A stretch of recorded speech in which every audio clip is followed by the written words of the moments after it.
Boys and girls, it's the beginning of the work week. We cry when it's a Monday, but after the workday is done, we get to speak to some of our favorite talent that we know and love on the local indie dependent scene. I think I just doubled up on that one, but I don't care. This is Stirring the Pot with Don Kincaid and my very special guest tonight, J.P. O'Reilly. Thank you, my man, for spending some time with us, the fans, and speaking some J.P. O'Reilly. Absolutely. I'm excited. I've a lot of people, it's a reverse role thing. Usually the fans are excited to meet the superstars, but I think I was more excited to meet the fan, Don Kincaid himself. So it worked out. It came in full circle. The love, I feel the love, my man, and I appreciate. We've known each other for a little bit, boys and girls, on the old book, on the face page, on the old face page, and we've shared each other's media. We've come to have a friendship over the book, and we met each other not this weekend because it was Easter, the previous weekend up in Bangor, Brewer, Maine. Bangor in the front and Brewer in the back.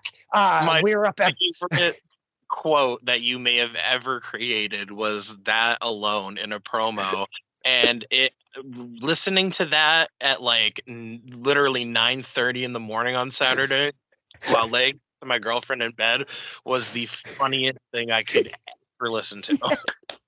Yes, that's what we like to do, is have fun at wrestling, my man. That's what it's all about. I may bring it over the top at times. I may be shticky, if you will. But that's what we like at wrestling. We want to have fun. We want to get away from the real bullshit, the bills and the dumb shit, the work day and all of that, the work week, especially when it comes to the weekend of wrestling.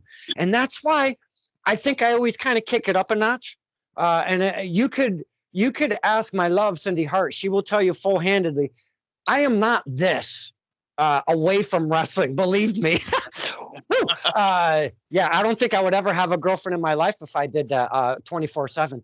I'm pretty much the opposite. I'm kind of a little pulled back, a little more reserved, if you will, kind of quieter.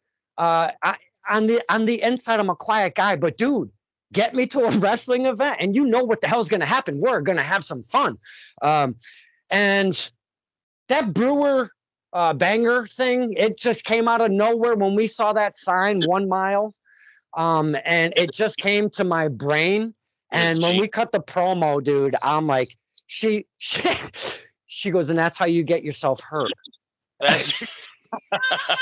Honestly, though, it's a toss up. It could either feel excited or it'll get you beat up. It depends on what side of the river you're on. That's what Twin Cities. Well, I did make it unscathed, if you will, from one Vacation Land Pro Wrestling. I keep messing that up for whatever reason. I don't know why. We had helpful. It gets you. I think it's the land. It's the word land right after. It really F's with me. We had a lot of fun. It was the first time. What? The name of the company is based off of the nickname of the state. So if you go around to certain places within the state, you'll see a lot of things trademarked or name brand as Vacation Land. So it once you see it enough times, I think it's just natural that it rolls off the tongue. But to a non-native of the state, like, it can see how a jumble of words in one sitting. And I can talk kind of fast at times, so it really stumbles me up, you know. We had an amazing time. Cindy Hart was invited up there from the promoter, booker, owner, however you want to put it. One Mr. Teddy Henderson, such a great guy. Really, showed us some love. He invited Cindy up there to do a little ring announcing a match here or there. She absolutely loved it. I had an absolute blast talking to the talent, going around, taking in the sights and sounds of Vacation Land. I recorded all the matches except for one because I was about to be depleted of power, and I left my portable power, where do you say? At the hotel. I got 2 of them. I had them all charged up and ready, and I forgot to bring them. So I had to make a choice, and I hope, and I never spoke to Mr. Hess about this, I had to skip Mr. Hess versus Cousin Larry in order to get the big shebang at the end of the evening, which was one J.P. O'Reilly, a 6-year match in the making, going against one Rick Williams, weapons aplenty, if you will, because it was a fans bring weapons match. So I had to make a decision. I had 38%. I record Mr. Hess v. Cousin Larry and hope for the best for the main event. Or I just say, you know what? Make sure you got enough room for the blood and guts and, the maiming that's about to commence. And that's what I chose. So, Mr. Hess, I apologize, but I had to make sure that we got the main event documented, if you will. He seems very forgivable now. So I think if at any point you cross paths from the recent efforts that have transpired within Vacation Land, I think he would be a very reasonable person now. Now, again, it was my first time up at Vacation Land. A lot of the girls and guys up there I've never met before, so it was a pleasure, shaking the hands, and everybody was so embracing up at Vacation Land. It was really, really cool from the time we stepped in the door, and I met Mr. Primer and his family. That was just a great greeting right off the top, and it just kind of dominoed throughout the evening. There's some talent that I was familiar with that are from my area. Obviously, the champ, Bobby Ocean. He's my guy over at Test of Strength, and we got Big Juicy. I mean, she's just a ball of energy herself. I mean, how can I not be latched onto that character? Essentially, that's just you in an alternate universe. That's me looking very, very colorful. Pretty much, yeah, you are right. Wait till I tell Juicy that she's gonna fucking die. Lots of fun. The talent was out, and I know that it was not a different card, but I seen Vacation Land's media over time since I caught on to Vacation Land. And I didn't even expect Bobby to be there because I did not specifically see him on the card. So when he did show up and I'm doing an interview, I must have said not on the card like 4 times. And he kept looking at me like, what the fuck are you talking about? Of course I'm on the card. I'm the champion. So that kind of threw me, but it was a great surprise. But again, new talent I met. Saw some familiar faces. Again, Mr. Ocean, the champion, he had an open challenge. Never seen Mr. Pipes before. I'm not getting in that guy's face. Yeah, no way. So we had a blast up there. And not only that, Miss Cindy Hart is going to make her return at the May 7th event. So I guess I'll be going in tow. We're hitting up to Banger Brewer yet again and May 7th. So that's going to be a blind once more. I'm excited. That's going to be an absolute blast. In its prime. But enough about the love. Enough about all of the new faces and all of that good stuff. We got a little chit-chatty there, boys and girls. If you don't know of one J.P. O'Reilly, I'm brand new to the J.P. O'Reilly scene here myself, so we're all going to be learning it together. And of course, as you people know, boys and girls, maybe not Mr. O'Reilly, I don't research a damn thing. I don't look at matches previously done in their career of such. I don't check any information. The only thing I do is kind of creep on their face page a little bit just to see a little smidgen of what's good of X talent. And I don't write anything down. So with that said, I do shit for prep, my man. So we just go off the cuff and we kind of pull back the curtain a little bit if the talent allows us. Is that something you're up to? Oh, absolutely. I'll go full-blown story time with Don Kincaid. Oh, wow. We could have a nice little roller coaster of an interview right here. I don't know where it's going to go.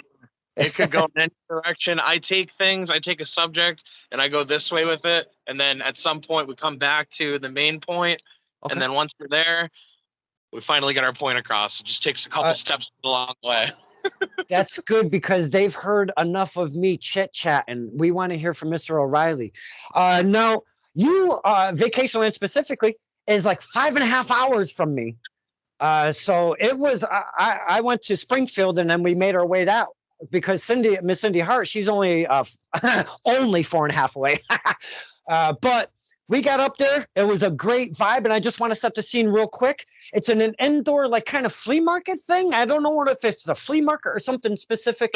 The joke I make is that it's a flea market to the boys, because a lot of people are used to seeing a flea market style of venue when it comes to wrestling. If they're like mid south, if you go like Midwest, mid south, you see people doing shows in flea markets. It essentially is that they like the term indoor yard sale, and that's technically what the name of the business is. So I mean, it's a Nice. uh, appropriate term, a more proper term. I guess a more classier, a slightly little classier term. Um, but in retrospect, it realistically is a flea market. It's a very nice flea market. Yeah, because the building is very sizable, not just in the length and the width, but the ceiling. It's like a gigantic, almost like a supermarket setting, if you will. Absolutely. So walking in, and I'm like, where the fuck am I? I've never been in a venue for a wrestling event where it was an indoor yard sale as such. There was a Welcome. bunch of there was a bunch of shelving set up for X business. They got a display case with some of the merch and stuff that they sell and whatnot. There's carriages and just like a freaking supermarket, I swear. You should But see the place during the business hours where you saw the ring. The whole room is completely full of merchandise in aisles. They just turn it into aisles of man, furniture, just like all the different stands and cases and everything. Like I just went in there today because I had to go bring in some poster stuff for the May 7th show, and they just have a full blown setup in there. They have people coming in and out of there like it's a Walmart. Like there's never yeah. stops for people coming in and out of that building every like 10 minutes of that place open. Uh, yeah, because the size of it, when you think of wrestling, you hope that there's at least the ceilings are a little bit higher than you would, you want them to be, just so you have that breathing room off of the ropes and such. And not every venue has that. So No, walking into this venue was very suitable for wrestling, because of the size of it, the ceilings and everything. And I'm like, this is going to be some fun shit. And then meeting the people, as I was stating earlier, and their generosity and their warmth, I'm like, oh yeah, this is definitely going to be a good one. So we're getting through the event, and Mr. O'Reilly said that he would kind of maybe break it down a little bit. We might take a couple matches here and start talking that, not right now, because we want to talk about J.P. O'Reilly, but we get to the evening.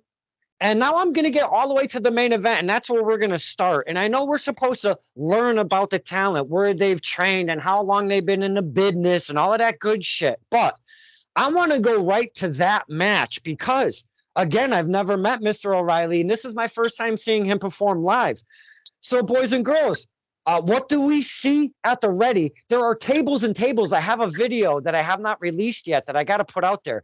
There are tables and tables of weaponry, of the craziest shit that you've seen that the fans brought, because it was a fans bring weapons match. Now, not every one of those weapons were used. Let me tell you, there was a solid crowbar that was about almost as tall as me. I said that was going to go up somebody's poop hole, but it never really made it off the table, which I don't blame anybody for picking that motherfucker up. But J.P. O'Reilly, could you just take us on a small journey, because this is 6 years in the making between yourself and Rick Williams.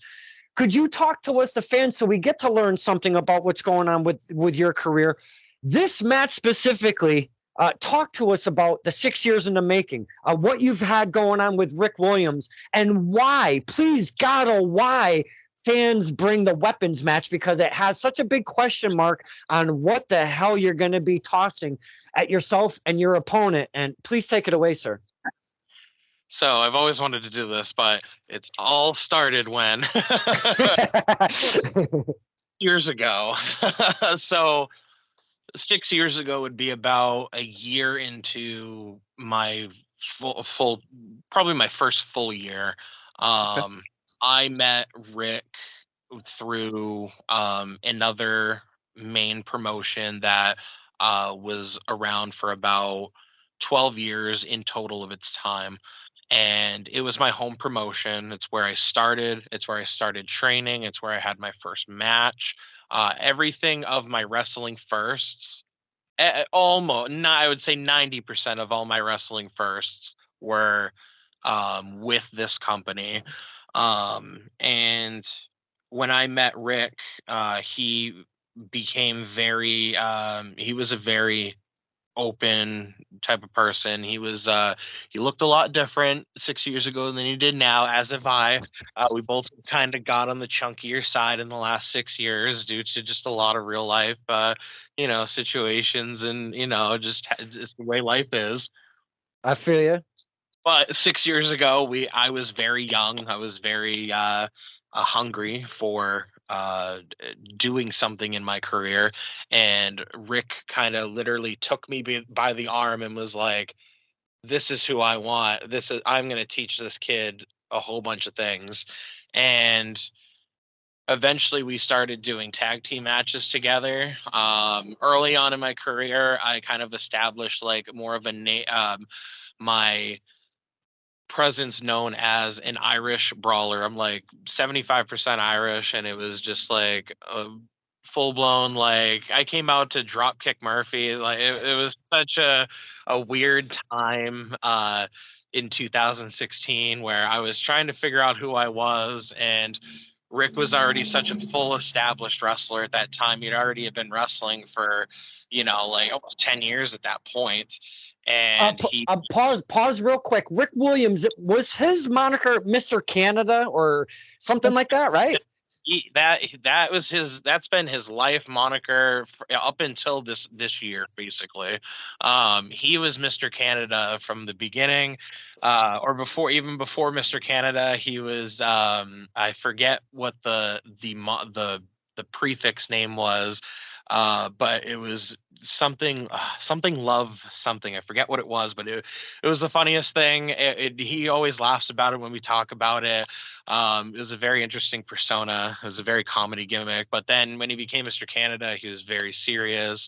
He was a big technical wrestler. A lot of his attributes, a lot of his style of wrestling came through like guys like Eddie Guerrero, and came through guys, like Chris Benoit. A lot of his style of wrestling was more along those lines of people. And when he took me under his wing, we started making ourselves established throughout Maine and doing tag matches. And eventually, I won my first ever tag title at my home promotion. Nice. Uh, that with Rick, we had a short run, and then we ended up dropping the belts to what used to be the original Mutts. So the Okay. original Mutts was Randy Guerrero and Ian Griffin. Uh-huh. Rest in peace, Ian Griffin. Yes, sir. Uh, and after we dropped the belts to the Mutts, that's when we started to kind of begin a rivalry that never ended. It it started, it went away, we made amends, and that at the same time was also the same time I started to um, develop more of doing the hardcore side of things, and Okay. that my first ever time I ever used weapons at all in a match um, was actually voted by the fans. It Huh. was a fans voting scenario for a show. It was a fan's choice, and we we had four choices, and it ended up being like a no disqualification match or whatever. So we had just a few things of plunder. We had like a trash can, some chairs, a chain, just like small stuff. And but it was my first time I ever used weapons, and I became so in love with it. uh, I was like, "Oh, I would so do that again," even as timid as it was. So eventually, when we lost the titles and we couldn't stay on the same page, we ended up having the beginning of our rivalry like 6 years ago.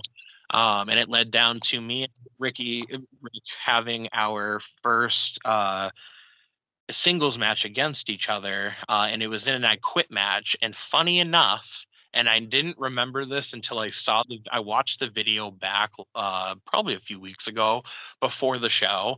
Um, the referee in my match was actually Teddy, Oh, ironically. The booker for the owner of Vacation Land made it possible for us to have this match 6 years later when he was the referee for an I Quit match that me and Rick did. It all comes full circle. It's pretty much how. wow. So I'd like to deconstruct that history just a smidge if I could. Yourself and Rick Williams, was there a tag team name specifically to have that establishment there? we so there's two separate occasions within the last 6 years that we were an established name tag team. The first time in 2016, we were known as the Canadian Irish Alliance. So we were Oh, just known okay. as. So the CI name kind of raised a lot of eyebrows, like, okay, like it was very questionable. He wore the all red maple leaf, his whole gimmick. I With the had flag too, right? a whole flag and everything. The photos that I have on my Google Drive of us from when we were tag teaming, and it looked so good because it just fit perfectly. Even if we looked like two totally different like sizes of figure, I was skinny, but I was still tall. He's just a short, stubby little guy. So it was like the height was a little mismatched, but the color, the representation, everything went perfect with the two nationalities kind of colliding together. Nice. So That yeah. then the chemistry seemed to have worked for you guys. Now, I'm gonna skip to where you drop the belts. Now, tell us in a nutshell, if you could, was it one of these you're not pulling your weight and I'm done with you, or how could you lose our tag team straps? I mean, what are we talking to get that riff going to start what would become this on and off rivalry with yourself and Rick Williams? So the night we lost the tag titles, I I could not recall vaguely the premise of what made us actually lose the titles. I remember there being a lot of miscommunication as a tag team, unfortunately. But what also rendered the situation for us to lose our titles is Rick actually got injured in the match, which kind of changed the tide of how things went, unfortunately. Uh, this was also the same night and the same exact time and situation where two men revealed themselves at the end of our match. Two people that we were having a feud with that we took the belts from months ago. They came out and they ended up revealing themselves because they were under a mask, and they were now what is known as the famous Main State Posse. Okay. So SP was born the same night that me and Ricky essentially lost our titles. Oh, Um, wow. yeah, it was such a. If I showed you the video, you would see so much things transpire all in one video. This is mind blowing. Like you see of a tag team being born, you see a tag team lose their tag titles, and like it was such a transpiring moment. And Ricky ended up going away for quite a few months actually, and I ended up just being on my own.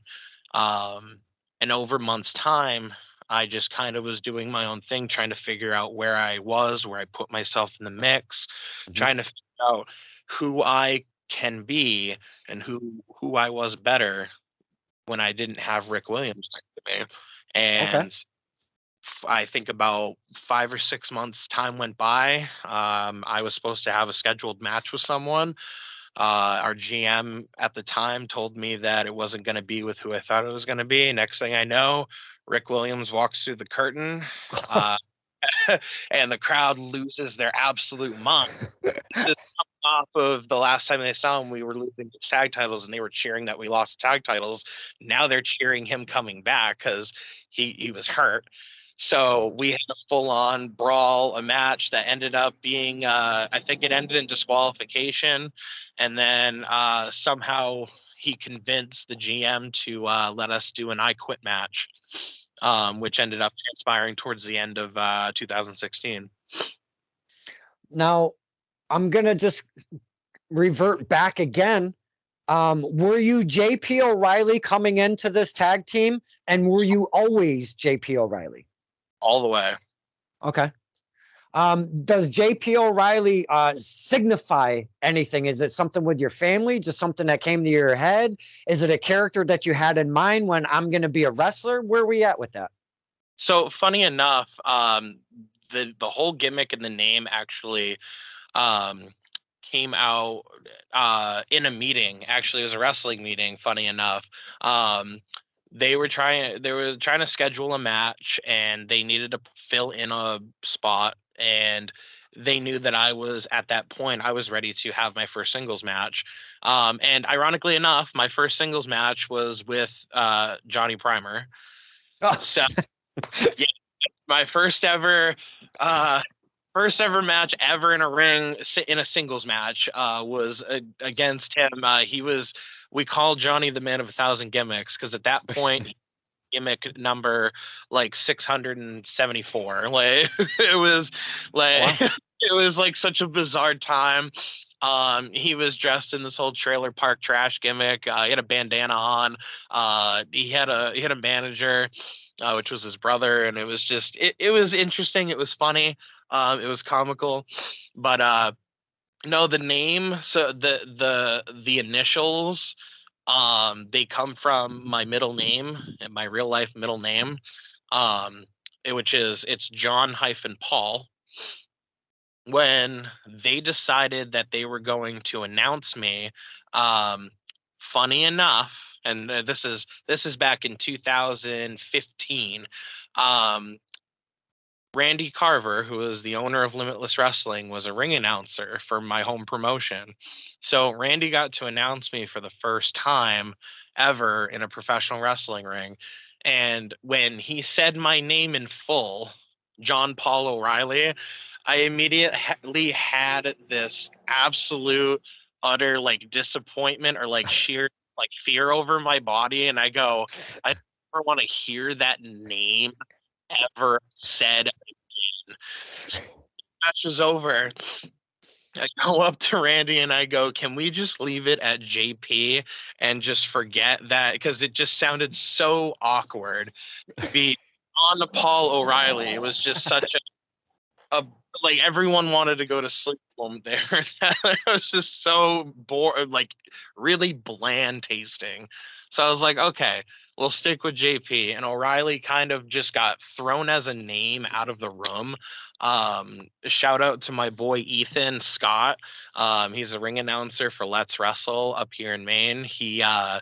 He actually was the one that threw the name out, and I go, you know what? The name kind of makes sense. I'm most Irish, part French, so I'm a weird mutt of things, but I have a very, very, very bad Irish temper, so it kind of worked in my favor once I became a heel,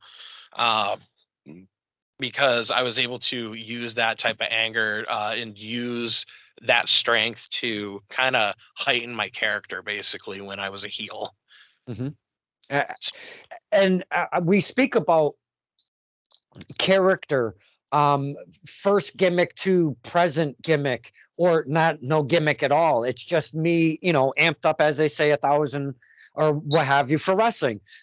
So this seems to be one of those cases where J.P. O'Reilly is kind of a made-up character, but not really. I just kind of take myself and I utilize that and I amp it up for wrestling, and it seems to have worked for you. We speak of the natural characters or quote-unquote gimmicks coming into the business seem to work out the most and kind of help the notoriety or the progression of one's career than trying to make up a gimmick and work like you're an actor every single show and every single day on the social medias and whatnot. Could you agree on that? Because are you doing this J.P. O'Reilly thing? It just seems like a natural fit, yeah?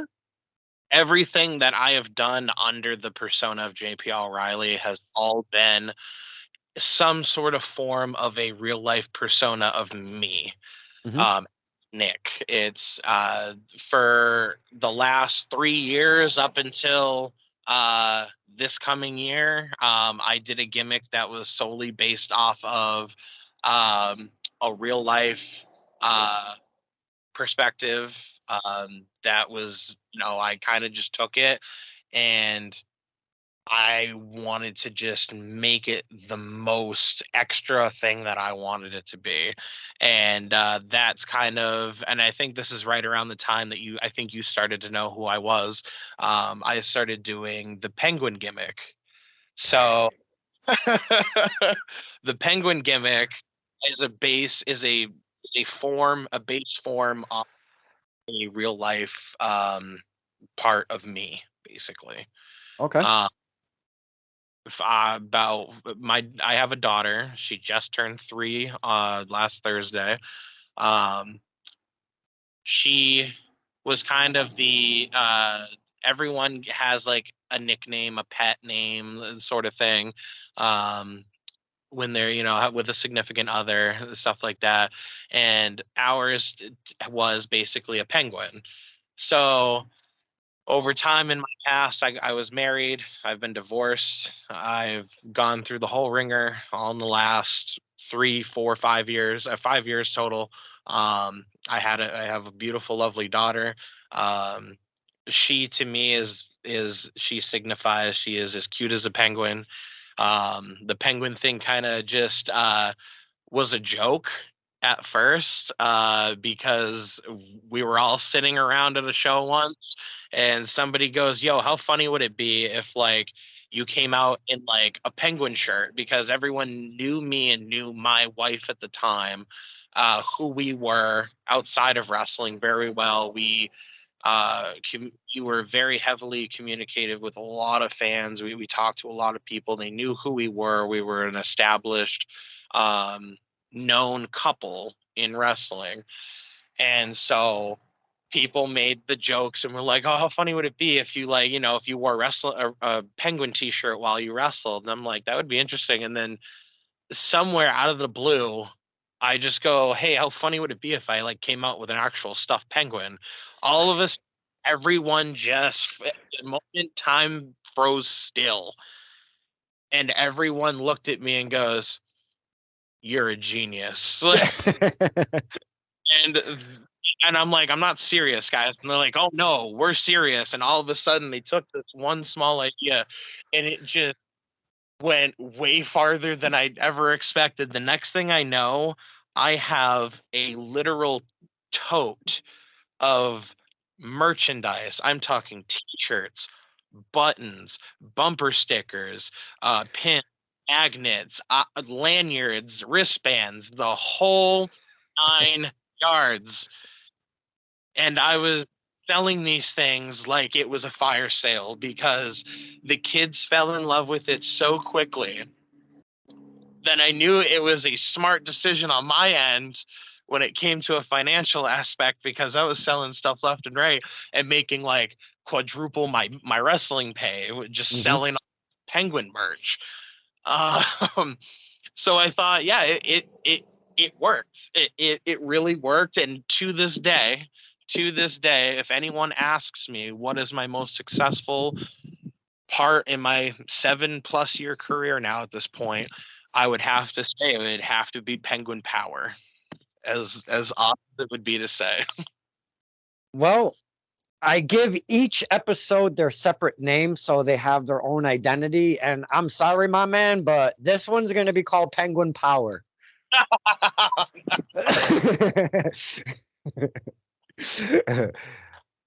A guy who I just saw go through like 6 or 7 light tubes through a table.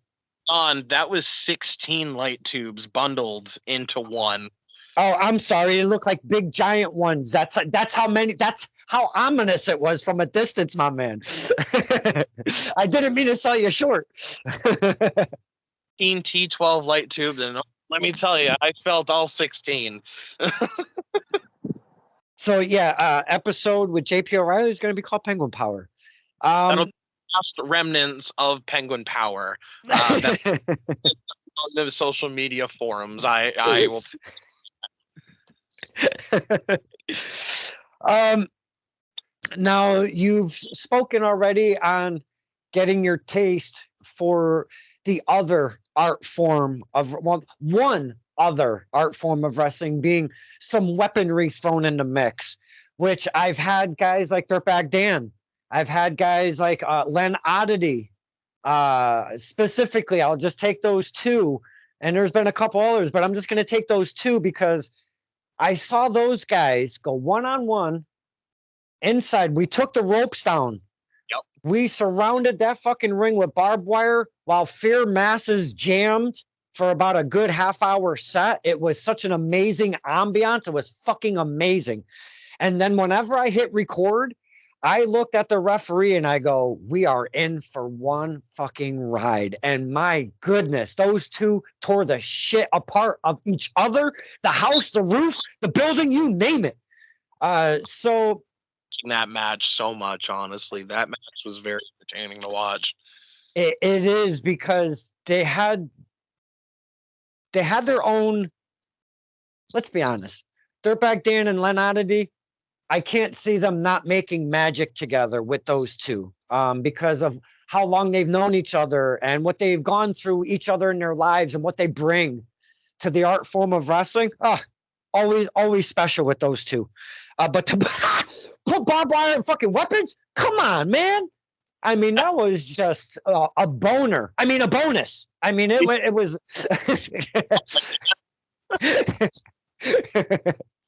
But the reason why I bring those two specifically up is getting the taste for a little bit something than traditional wrestling. It seems that J.P. O'Reilly fell in love with some of that action, and you've taken it with you.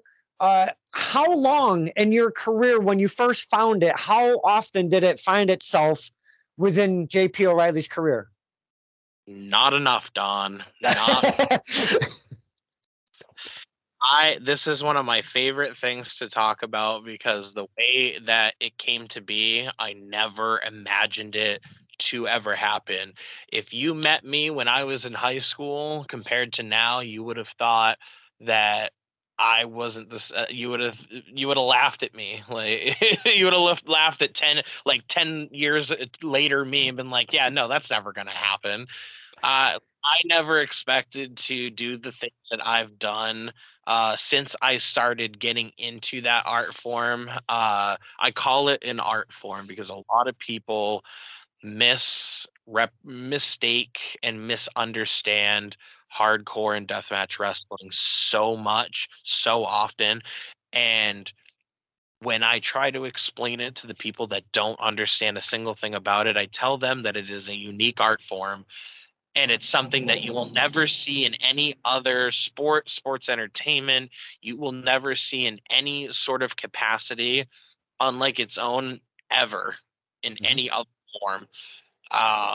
I grew up watching ECW like it was religion. That's what it was for me as a kid. My mom hated that I watched it, but my dad let me. My dad was a good influence on me. And once I got into the business itself, I didn't even think my first 2 years in wrestling, I didn't even think about hardcore wrestling at all. Even though I religiously watched all the Tournament of Deaths from CZW, and all that stuff. Like I watched it, I enjoyed it, but I didn't give it the amount of respect that it deserved until I was fully in the business and I started knowing what it was like. Once it kind of creeped into my career, and once it crept in, it was like a horrible tasting drug at first, and I was like, oh wait, now I'm addicted. That's not how that's supposed to go. I have one man in this entire wrestling business to thank, and that's the ultra-violent underground assassin Rob Marsh. He was um, a very amazing platform to basically build off from. I met him, funny enough, I met him 2 weeks after he was getting out of prison for a 5-year sentence. He was in prison for 5 years, and I literally met him 2 weeks out of him being out of prison. I didn't know until I was on a car ride with him going to a training class. And as I'm driving, he's telling this story, and I'm like, I'm in a car with a felon. Like, as it got out of prison, I'm gonna fucking die. And that car ride there and back, instantly we became best friends. Like, which weirdly enough. Um, and at that point in time, we were in the same training. He got back into wrestling. He was just trying to train consistently. I was also still learning a lot of new different things, and eventually me and him started just going on the road together, going on shows. A lot of the shows I wasn't on that he was, but I was there to be there at any point that certain shows needed a spot. It ended up happening a few times in certain situations. And then what instantly became my immediate love and desire for deathmatch wrestling was when I got to see it in person for the first time. Rob Marsh invited me to go to Tennessee for what is known as IWA Deep South Carnage Cup. It's a tournament that they do where it's the Deep South. They do probably the most unsafe, craziest contraption spots that you could ever imagine. It's a circus freak show type of scenario. So I'll paint you a picture, Don. So imagine an open field in the middle of nowhere, Tennessee. There is one huge hill where a stage sits where a band plays. The whole rest of the entire exterior of this area is a campground, and the only building on this campground is a small little hut that is big enough like a 2-car garage, and it was a taco shack. We were having a pro wrestling deathmatch tournament at a taco shack campground. And I looked and I said, this has to be the most redneck shit I've ever seen in my life. And what I watched for the next 9 hours, I'm saying the show started at noon and did not end until 9. 13 matches in this tournament, 9 hours of video recording, taping, and then setting up, tearing down matches, putting up matches, and then literally sitting 5 feet away from the ring during Rob's match. He was wrestling Schlack, and it was an absolute bloodbath. And by the time the show was over, there's a lot of loud vehicles around here. By the time the show was over, I had never been so enthralled in the scene that I basically just bestowed upon my eyes, that I was like, this shit is fucking insane and I want to try it. I was like, I want to try it. So we left that show, and that was in April of 2017.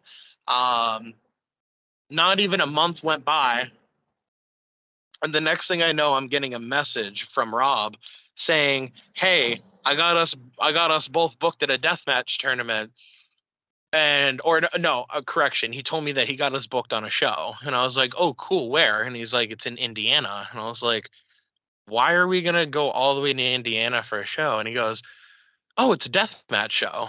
I was like, "Oh, cool." I was like, "Are you gonna be in a deathmatch?" And he goes, "Oh, we're both gonna be in a deathmatch." And I go, I don't know how I feel about that, because I was still kind of contemplating it. And he goes, "Yeah, we just got booked for IWA Mid South." And I all of a sudden just go, "Rob, are you serious?" Because I grew up on Ian Rotten, Axel Rotten. I grew up on all the King of the Deathmatch tournament stuff. Like, to this day is still one of the greatest deathmatch tournaments like in the world. That whole series, and it still goes to this very day. They're doing it this summer, but we find out that they were running a show, and the show was called "So You Want to Be a Deathmatch Star," and they were trying to get 8 guys that, or at least 8 guys that either have never done a death match before, or have a mixture of guys that have done death matches and guys that are like full on virgins to death matches. And they figured that Rob was the perfect experiment for me. And I was like, what? Oh shit. So from May until this show was in August. So from May until August, I was a nervous breakdown because I was just like, I didn't know if I wanted to do it. And they didn't announce the stipulations until a week before the show. Out of all the matches that there were in the first round, me and Rob's match happened to be called, and I quote, electrified light tubes and loose light tube death match. What the So, fuck? and I go, what the fuck is an electrified light tube? And so he just tells me, oh, they're going to take the light tubes, plug them into a light fixture, and we're going to set them up and do spots into them. And I go, we're going to do what? Darn. And I'm like, this was my, I suddenly realized, I'm like, this is my first time that I'm ever going to touch anything with a light tube. I'm like, what am I doing? So we drive to Indiana. We get to the venue. We prep the match. We go out. We were the first round, first match. They opened the show with a non-tournament match. It was Spider Nate Webb versus John Wayne Murdoch, which at that time, that was before John Wayne Murdoch has become, the name that he is now with the deathmatch scene. He's like the top guy when you think of deathmatch wrestlers to this day right now. And they kind of like warmed up the crowd in a way, in a non-death matchy type of way, and like, cool, I'm about to go out there and like I have to warm this guy, I have to set the bar for this, right? So we go out there, and the bell rings, and this is the only time in the entire tournament, Don, that you will ever see an opening match where there's actual fucking wrestling for the whole the night, because my idea was, okay, we're gonna have a grapple fest and we're gonna tease these light tubes and then we'll just go full blown into the thing. Newsflash, we were the only ones that actually ended up doing an actual grappling move in the entire tournament. So it ended up getting into a situation where we were teasing ourselves into these fixated light tubes that were plugged into a wall outlet, Jesus Christ. pretty plugged in for 10 minutes. So it was as hot and as boiling hot as it could because there was no cover over the light fixture, Don. There was just light tube and the fixture.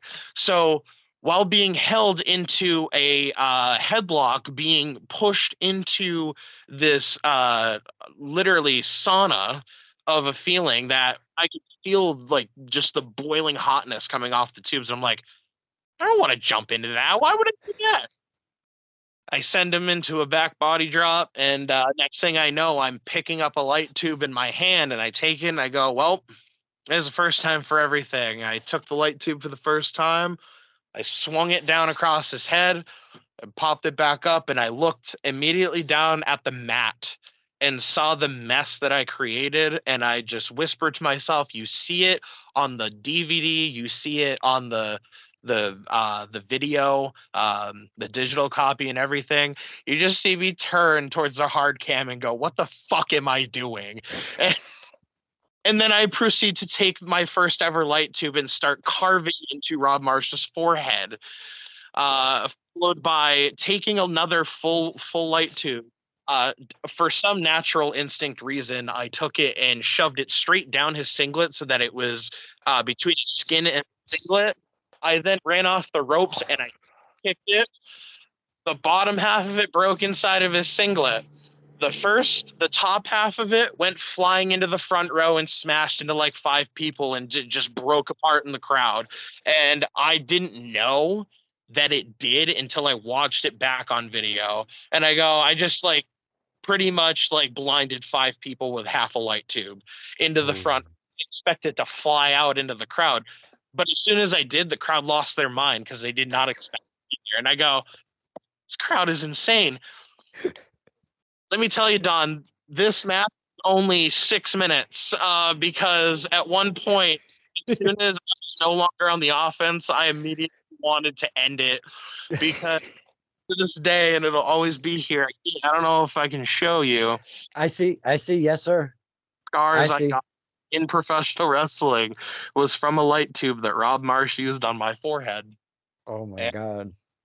as soon as he did that, I never experienced anything more excruciatingly painful in my life uh, until it came down to me just pouring buckets. And I'm talking like a leaky faucet, just buckets of blood for the next 6 minutes because I knew that we went short when I realized that I'm sitting on the top rope about to give Rob Marsh a blockbuster through one of the fixated light tubes, and I hear 5 minutes gone in the match, and I go, it's only been 5 minutes. Like it's been 15 and I can't see anything, so I don't know where to look because the blood has blinded me completely because it was gushing so bad out of my face. And at one point I told them we have to finish this match. Next thing I know, I'm getting brain busted onto a light fixture and it just exploding into a million pieces. I had what felt like a sunburn on my back for 2 weeks because the light tube burned my skin on my back after I went through it. This didn't heal for probably a good couple weeks. I then proceeded to go work at a family fair show the next, not even 3 days after that match. I still had a hole in my head. And I went to work for Mr. Larry Huntley at our one of our state fairs, a family oriented state fair. I took one kick and I was gushing blood every all of these poor kids 3 days after that show, and I had so much blood all over Larry's canvas. I painted the grass on the outside of the ring red. It was I looked like I ate somebody, and that was at a family fair like 3 days after. I said to myself after the light tube thing, after that match, I looked at Rob and said, "Listen, I will do a lot of things, but and again, this is the irony. I told him, I was like, I probably will never do light tubes ever again. Here we are, 4, 5, 6 years later. Within the last year, I've done 2 spots with light tubes. Um, there is so much to take in with the GCW, Rob Marsh, all of the light tube talk you spoke of. And you're saying you're going through this story, you're taking us on the journey of your career. And as you're talking about this, all I keep seeing is those fucking light tubes and you smashing through them every time. And I'm like, but he said, but he said, but he said, but he said. And here we are, 2022. And you might have said, but I know we started this conversation with setting up for this match in the making with that journey, that picture that you just painted for us. Why the fuck would you bring light tubes to the dance, my man? And then from there, please take us through that, because that was the main chunk of why I wanted to get JP to talk his career and speak on this match, because you've got to have a flip lid to do shit like this. So why the fuck, first off, for the light tubes? And then second off, take us through the match. You can start us from breakfast on. You can start us wherever you want. But take us on that journey if you could. So since I ever did the light tubes for the first time, I always wanted to share my experience. As demented as it sounds, I've always wanted to share the pain that was caused onto me onto others. So taking a step back before we come to 2022, the same year that I did the death match, my first death match, I ended up doing an entire program with a Mr. Alexander Lee, the original Maine State Posse, one half of the original Maine State Posse. A very, very close personal friend of mine, who at that point in time we became very, very close with each other because of the type of match we had. We did a program that ended up ending where we both had our final match together, which ended up being my first ever Fans Bring the Weapons match. And that Fans Bring the Weapons match ended in Alexander Lee's first ever time using light tubes.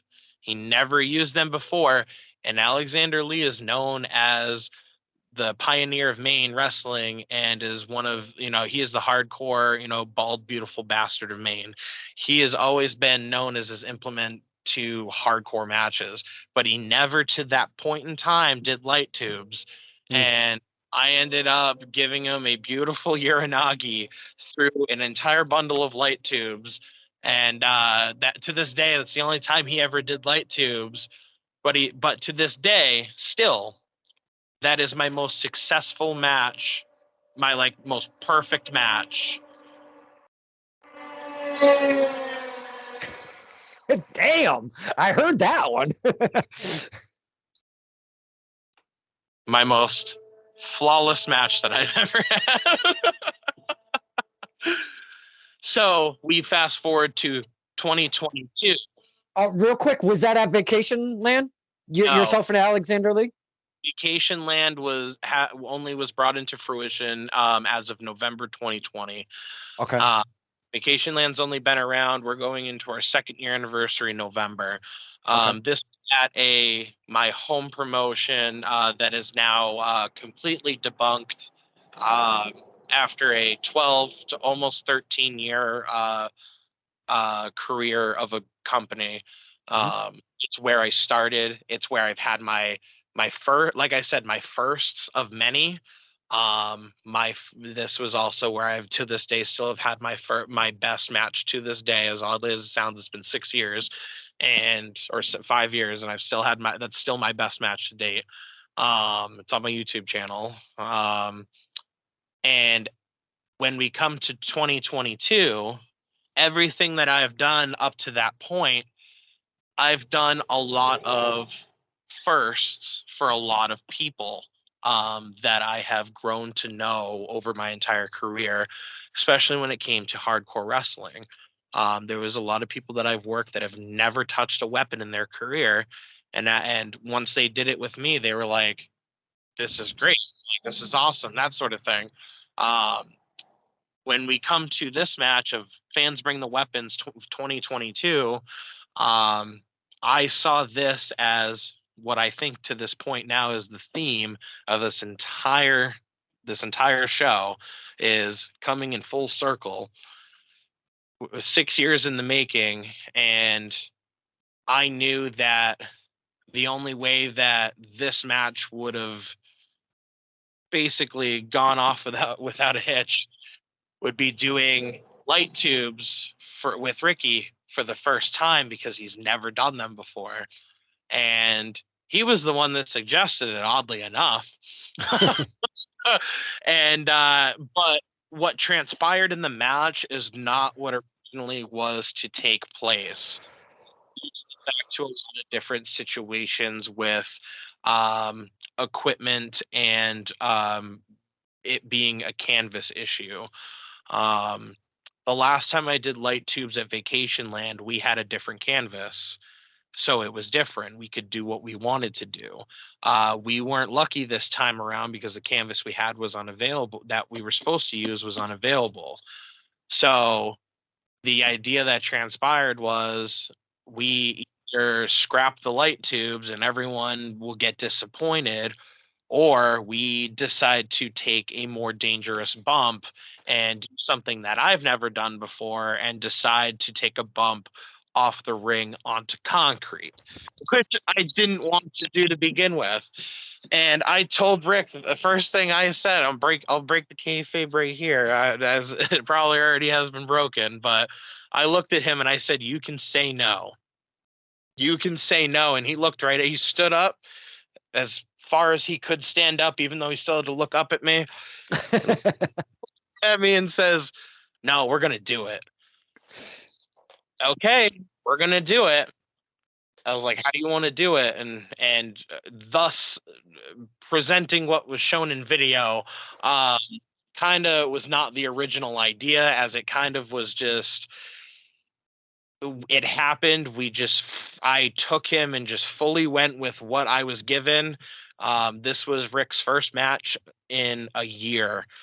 So we're taking a guy that has not wrestled in a year, had knee surgery, recovered, still hadn't wrestled a match yet, did multiple vignettes and segments over a couple months without ever getting in the ring, to going into a full-blown fans bring the weapons match, first time in a year of wrestling. That's what he gets himself into. I give That 1,010 props for just jumping right into it over some people that would have been wrestling consistently and could have had, a not as enjoyable or as good of a match. I was actually going to almost carbon copy what you just said. I give him 1,000,000% for stepping up and getting into that environment, especially coming off of injury, rehab, working on your body, getting it back to, whatever, 100 or whatever he was at. And coming to that point, I mean, in all honesty, it seems like he stepped up for you in this instance, to be honest. That's the way it sounds to me off of that story. And I mean, holy shit, there's some love there, my man, to be able to take the trust in you and what you wanted to present. I think that says a lot for that relationship right there. Me and Rick had a conversation a couple days before that show, and he was apologizing to me, and I didn't understand why he was apologizing to me. And I come to find out that the reason why he wanted to do all of these things that, to me at first, I felt like was not a good idea. He wanted to do this. He was not doing this for himself. He was doing this for me. And for the first time in 7+ years of my career, like, I can't think of any other situation in my career where anyone has wanted to do what I wanted to do as passionately as he wanted to, because he knew what it would mean to me to help build what I'm trying to build and what I'm doing and why I'm here and why I am who I am in this business. And he's the only person that I can say that has my full and absolute utter respect till the day that he died, till the day that I die, till our careers end. I can't be more thankful of a person than Rick Williams. I was feeling that as you were unraveling the story and taking us, the fans, total strangers, into behind. The word kayfabe came up. I love to keep that alive. That's why I do some of the things that I do with some of the people that I do in the industry right now. And I'll just, his head is going to swell right now. That's why I do shit like with Ref Q, this thing that we've got going. Ref Q, but his real name is Q the Ref, but everybody call him Ref Q. He loves it. But you use the word kayfabe. But you took us into the real life, behind the scenes, as we say, pull that curtain back. You pulled the curtain all the way back for us, the fans, to let us in on the respect, the love, the everything that comes with that brotherhood and camaraderie behind the curtain of wrestling. This is it. This is what we speak of. And again, as you're talking about it, I'm feeling all of that coming off of Rick.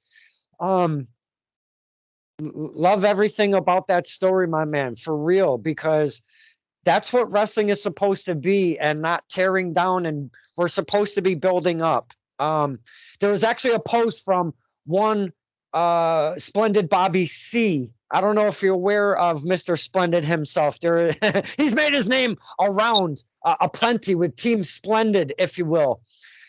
He, on his shoot page, he did put out a lengthy thing about can we lift each other up instead of putting everybody down, and because of your level or their level or whatever level you think you're at? And he kind of went on a thing, and I felt every single word of that from what I see from a distance as a fan, unfortunately. But you just rekindled my love of humanity and behind the scenes by telling me that story, my man. I needed that today, because we see a lot of the bullshit behind the curtain. Well, we don't see it, the fans.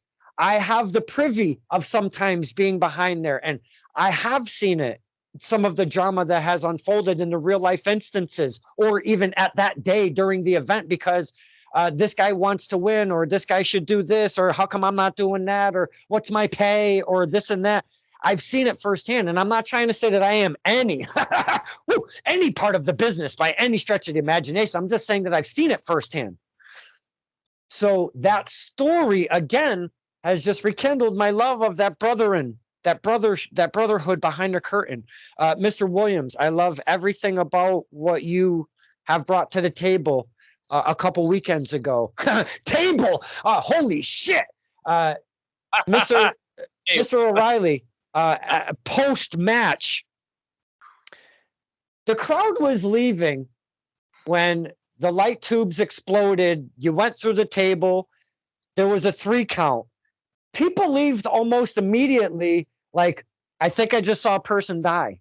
I don't know if that was their perception of such. So let's just take that for a second, and then I want to move on to post match. Just take this for a second. And I know you were tied up with pain plenty on that 3 count, but I know you might have seen around in the environment possibly.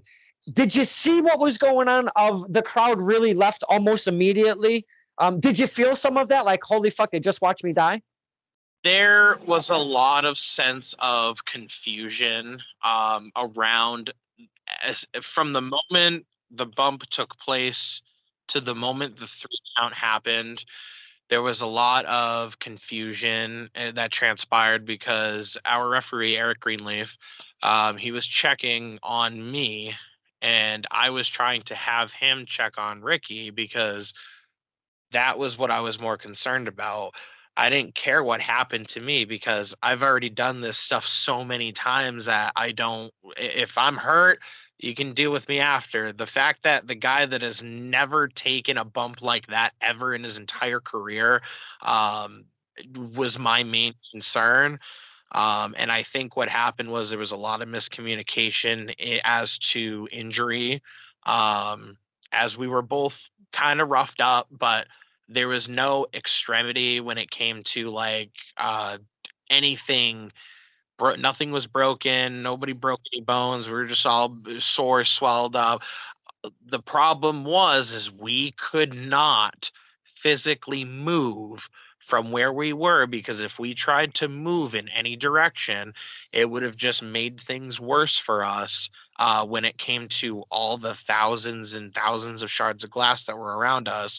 And I recall different workers next to me pulling and picking off like chunks of light tubes that were just sitting like on my shoulder or like on my neck, that if I would have just turned my head or moved a certain way, I could have just like sliced open my neck if I wanted to.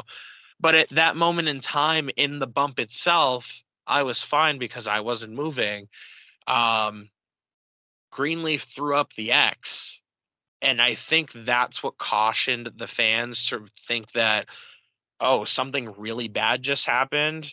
And then it also prompted with a ring announcer kind of just telling people that they needed to move away, that they needed to get out of the area. So when I think of that from a fan's perspective, I could totally understand why people thought that one of us died. The explosion from the light tubes was so ominous. Holy shit. The poof that thing made. I tried to find Cindy wherever she was standing, and I wanted to make eye contact, like, holy fuck, because it was this big boom that happened. And again, you guys didn't move. The people started getting up and filing. again, like you were saying, you told the tale exact to the T. Mr. Greenleaf with the X, the announcer saying, we're trying to take care of these guys. And it all seemed like a very, very cautious situation. It legit felt like a very cautious situation. So the fans are filing out. I seen that you got up and made your way to the back of the curtain. But behind that curtain, I posted a video. It was a quick 10-second clip. yes, my man. I had it was funny, as my mom's a nurse. This was my mom's first show since 2020 that she's been to of mine. And she came out back. My girlfriend was out back. And then we also had Rick's wife, Dusty, who also it was the one, she always treated all the workers in all the years past when it came to blood and guts and stuff like that. I had like 4 people picking at me because they realized that when I took the bump, all my lower half of my body when I landed was all cement, and that's what was hurting me the most. The top half of my body was all, from upper shoulders to the tippy top of my head, was all glass. And they sat there for probably a good 20 minutes and just pulling glass shards out of my head because it was all in the back of my head. They didn't get all of them. And I know that they didn't get all of them because when I went home that night, I had the worst miserable shower of my life. It was not fun. Listening to the little tinking sound of metal on ceramic was not a beautiful sound at all. What's funny enough is that we didn't go immediately home. I was hungry. Shut up. I was hungry, so we decided to. Still, I had shards of glass and I was all cut up and I had cuts on me and I was still bleeding. We went to Applebee's for half apps, and I walked in there and I saw Brutal Bob Evans sitting with his and Tim in one side of the room. I see Dirt Murder City Crew and Derek Simonetti sitting on the other side of the room. We sit down. Me and my girl actually sat with Big Juicy. So we were just eating, and the waitress comes over to me and she goes, "What the fuck happened to you?" I was like, if I explained it to you, you would think I was fucking or insane. I think I want to change the title. What the fuck happened to you? Oh my God, that's hilarious. Favorite thing about doing the death matches is the shock. Is the shock factor. My favorite, I'll say it again, my favorite thing in deathmatch wrestling is the shock factor, because the reaction that I get from people that have known me all my life think I'm an absolute insane psychopath, and I get the biggest shit-eating grin on my face every time somebody says that to me, or they're that surprised, and I go, thank you. I'm gonna bring this to a tail end here. We've had a fine conversation. 1 minute, almost 15. 1 hour, almost 15 minutes. Poster. You did this thing with Rick Williams, a 6-year kind of journey here, in and out of hating on each other and beating each other up and in and out of the ringer here. And then we bring it to Vacation Land. You have the fans bring weapons. I have to touch upon, there's this guy.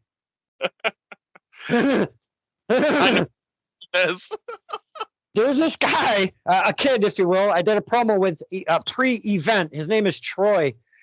This kid had 2 box. Continue, like, what the fuck? We were like up here with that. I know. I was on the cusp of having an O over this whole fucking J.P. O'Reilly thing, and Skype cut me off. And Troy, he seems to have, we'll stay on the same topic. He seems to have a Woody for one J.P. O'Reilly, because he brought 2 full boxes of insane, mad scientist, but genius at the same token type of weaponry that he brought in for the fans bring weapons match. And I just want to point out one specific weapon that he brought. Boys and girls, it was a fucking toilet seat that spelled J.P. O'Reilly and it had duct tape on it with tacks coming off of it. Are you fucking kidding me? These are the type of shits that this kid brought. Please. Do you remember what I did with that? I knew you were going to grab that motherfucker. You had to. When I saw that, I knew what was on it, and I go, wow, this would be really cool if everything was on the inside of the toilet seat, because it would have been a very great Sabu moment to just humchuck the shit out of it into his face and he just take it. But they were on the outside, so my natural instinct thinking was, oh, he's gonna have a beautiful imprint on his back, and I placed it on his back. He was on the cement floor, and I just dropped all my weight into an elbow drop onto that sumbitch, and boy, he did not feel pretty on that one.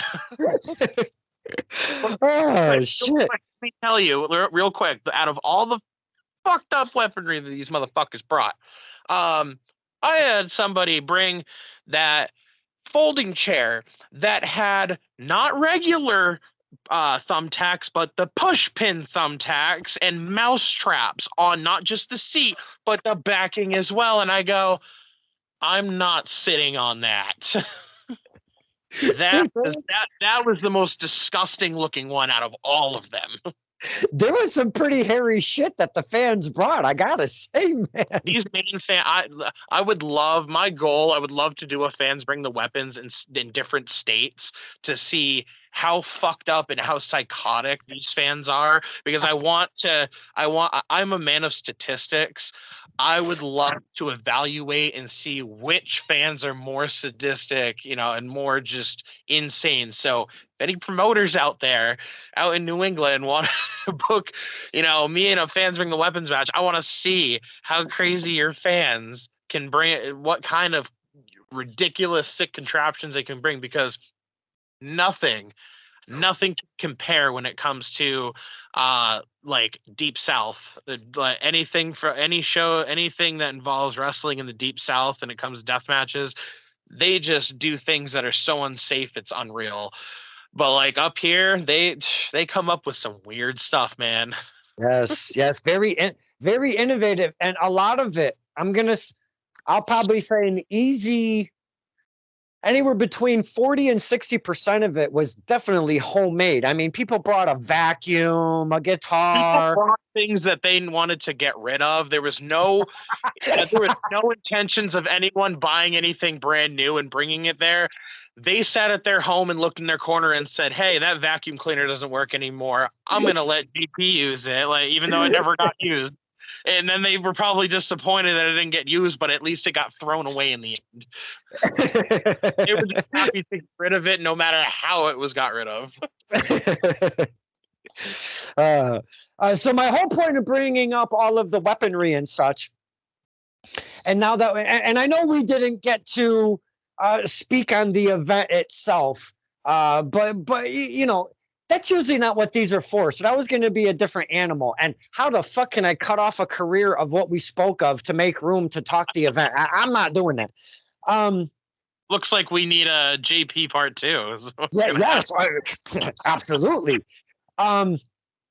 With everything that we just spoke on with this match, from who it was with to the time it took to kind of culminate, to what the fans brought, we've just described some of them to just a tip. Where in the hell does JP take his career from here? I mean, is Vacationland going to host a little hardcore wing specifically for JP? I mean, what do you do from here in Vacationland? What's on your plate? Let me tell you, Don, I have a very small list of men that I've always wanted to work from the deathmatch scene. Some of them have retired. Some of them I talk to, on a good weekly, monthly basis. But in all retrospect, the biggest thing for me is I want to put hardcore wrestling and deathmatch wrestling on the scene in the state of Maine, and I want people from all over the globe to be able to see how crazy and how fucked up that some of these Maine wrestlers can be, and to prove that us Mainers can hold out with a lot of them Jersey boys down there. I'm talking H2O, GCW, NHB, ICW, all the boys that are down there. Like it's the same thing when it comes to Australia. Australia was not very known well in death matches, and all of a sudden there's a company that runs a deathmatch show that is seen from all over the globe now because they put the effort, they put the craziness, they put the deathmatch art on the scene in their home country. I want people to look up the state of Maine and the hardcore scene and be able to see all the crazy shit that I've done, all the crazy shit that Alexander Lee has done, all the crazy shit that we have done over the however many years, and in the future, whatever we plan decide to do on. But I also want to bring in a lot of these names and be able to create an art form. And I want to show the people, the fans here in the state of Maine, the crazy shit that we can do and still make it look beautiful. And out of all the names that I've always wanted to work, at one point, if I ever can do it in my life, I eventually want to have a one-on-one death match with the bulldozer Matt Tremont. So if it happens, it'll probably happen right up here. I would want it to happen up here, and Wow. think that something like that happening would solidify a foundation for what people can expect when it comes to the state of Maine and the art form of how we do deathmatch wrestling. Fine name. Might be a little too big to bite off. Just saying. Okay. Just saying. And I know we've spoken upon such talent earlier where we were talking about the barbed wire fandangle either thing. But I also were the old dirtologist, Dirtbag Dan, the dirtologist. That monster. Now, I know he doesn't have the, I don't want to use the word value because that's not what we're speaking of, but Matt Tremont is a different animal, a different name, a different stature in the business, if you will, than a Dirtbag Dan. But we know that Dirtbag Dan is creative. He's fucking crazy, and he loves to bleed, and he loves to make other people bleed. He does not like when people make himself. I do not like when you make me bleed my own blood. He doesn't like that. But that's just a name, and I know again. Tremont, Jesus Christmas, dude, you're fucking crazy. I am mentally fucked, and I would go to any measures and do whatever it takes to get him up here to do one match. And the reason why I say this, and this could be a good closing note, is I watched how much passion and how much effort that he went through and all the bullshit that he went through in the last couple of years trying to get Onita into the States to do an explosion barbed wire death match. And after all the effort and all the clawing and scratching and all of basically everything that he could do to make it happen, he made it happen, and he made his dream come true. He had his one-on-one match. He had it in a ballpark in New Jersey. They had a big fucking explosion. He suffered second and third degree burns. He's in the hospital for a week.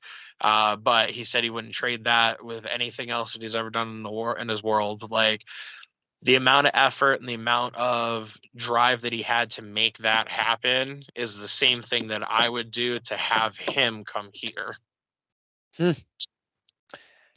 Very full circle. Make it happen.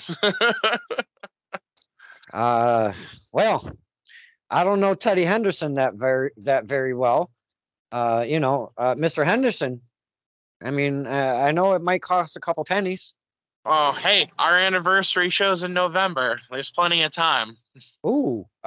Hey, it's wrestling. Let's get that ball rolling over there, the higher ups of VPW. We talked about so many things in your career from the beginnings to a tag team with fucking Mr. Canada. Are you shitting me? I did not see that coming at all. Not even the least bit. We spoke upon many other topics. A lot of the focus was the death match, the art form of deathmatch hardcore. And this episode is going to be called Penguin Power. That is just fucking so fitting. I mean, holy shit. It's a roller coaster that just keeps on going. JP, it was an honor having you on the show, opening up to us, the fans, because this isn't my show, my man. This is for the fans. This is for us to learn and speak with the talent. And you're way up there in Maine, and I would have never met you personally if it wasn't for my love, Cindy Hart, and her gig, which she's got going on as a ring announcer. So that was amazing to actually meet some of you people and get to make those connections up in Banger Brewer. And JP, it was, I'm sorry we got cut off earlier. Skype said, fuck you, and just totally cut us off. So I'm going to split this shit together. And this will be out this evening so we can have a little fun reminiscing of what our conversation was. Skype's the real heel. That's what's happening here. I think Zuck runs Skype too. Yeah, that makes sense. With all of that said, this is Stirring the Pot with Don Kincaid and my very special guest tonight, one J.P. O'Reilly. Thank you so much, my man. Thank you, Don.